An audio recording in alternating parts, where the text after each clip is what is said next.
श्राप। बहुत समय पहले की बात है।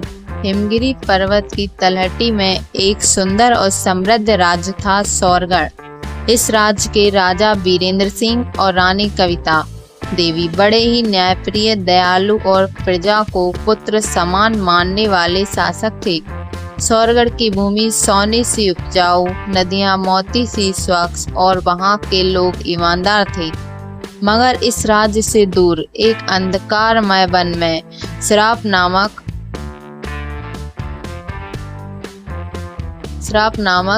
युवक रहता था। श्राप एक श्रापित नाग था। वह पहले एक साधारण मानव था, शिवांश, जो तपस्वियों का सेवक था और भगवान शिव का अनन्य भक्त था। एक बार उसने एक राक्षसी से दोस्ती कर ली, जो एक तांत्रिक नागिन थी। उसकी चालों में फंसकर उसने एक दिन तपोभूमि की मर्यादा तोड़ दी, जिससे क्रोधित होकर एक तपस्वी ने उसे श्राप दे दिया। जाओ, नाग बनकर सदियों तक उस अंधकार वन में भटकते रहो, जब तक किसी सच्चे राजा की रानी तुम्हें प्रेम पूर्वक क्षमा नहीं करेगी, तब तक तुम मुक्त नहीं हो सकोगे। शिवांश अब श्राप बन गया। उसकी आंखों में आग थी, मगर दिल में पश्चाताप और मुक्ति की लालसा। उसने वर्षों तक जंगल में एक गुफा में रहकर तप किया। सौरगढ़ में बसंत महोत्सव की तैयारियां हो रही थी।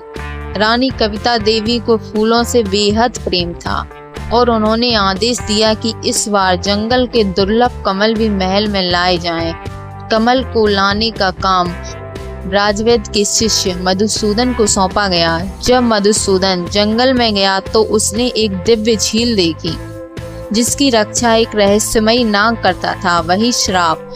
मधुसूदन भयभीत हुआ, मगर श्राप ने उससे कोई बुरा व्यवहार नहीं किया, बल्कि वह बोला, इन फूलों को केवल वही ले सकता है जो सच्चे हृदय का हो। तुम इन्हें ले जाओ, पर रानी को मेरा संदेश देना, श्राप तुम्हें बुला रहा है। रानी को जब यह संदेश मिला तो वह चकित रह गई। उन्होंने राजा वीरेंद्र सिंह को सब बताया। दरबार में मंत्रणा हुई। कई लोगों ने कहा कि यह एक छल हो सकता है, कोई मायावी नाग है, मगर रानी ने कुछ और ही सोचा। उन्होंने रात को भगवान शिव से प्रार्थना की और स्वप्न में देखा कि एक दुखी आत्मा उन्हें पुकार रही है। अगले ही दिन रानी ने राजा से अनुमति ली और गुप्त रूप से जंगल की ओर निकल पड़ी। घना जंगल, रहस्यमयी वातावरण, पक्षियों का मौन और पत्तों की सरसराहट।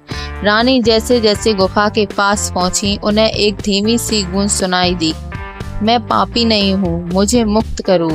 वह गुफा में पहुंची। वहां उन्होंने श्राप को देखा। लंबा सुगठित नाग मानव, जिसकी आंखों में पश्चाताप की ज्वाला थी। श्राप ने रानी को प्रणाम किया और बोला, मैं एक श्रापित आत्मा हूँ, आप ही मुझे मुक्ति दे सकती हो। क्या आप मुझे क्षमा कर सकती हो? रानी ने कहा, तुमने कौन सा अपराध किया था? श्राप ने अपनी पूरी कथा बताई। उसकी सच्चाई, पश्चाताप और भक्ति ने रानी के हृदय को स्पर्श किया। रानी ने हाथ जोड़कर कहा, शिव के नाम पर मैं तुम्हें क्षमा करती हूँ। तुम्हारा पश्चाताप ही तुम्हारा प्रायश्चित है।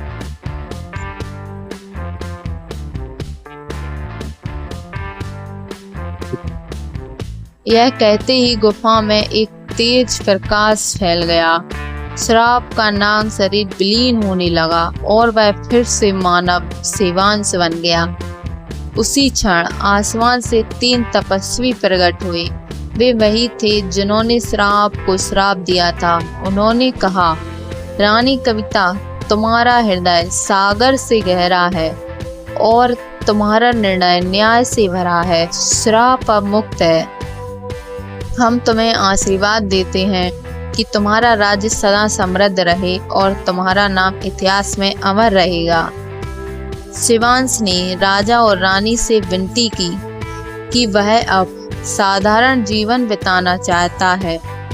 राजा ने उसे महल में रहने का प्रस्ताव दिया, मगर वह बोला, जहाँ आत्मा को शांति मिले वही मेरा महल होगा। वह फिर से जंगल की ओर चल पड़ा, मगर अब वह तपस्वी के रूप में हिमालय की ओर जाने वाला था। रानी वापस लौटी। राजा को सब बताया। राज्य में यह बात फैल गई कि रानी ने एक श्रापित आत्मा को मुक्त किया। सौरगढ़ की प्रजा ने रानी को मुक्तिदात्री रानी की उपाधि दी। समय बीत गया। राजा और रानी का राज्य सुख, प्रेम और न्याय का प्रतीक बन गया। आपको हमारी कहानी अच्छी लगी है तो हमारे चैनल को सब्सक्राइब करें, वीडियो को लाइक करें।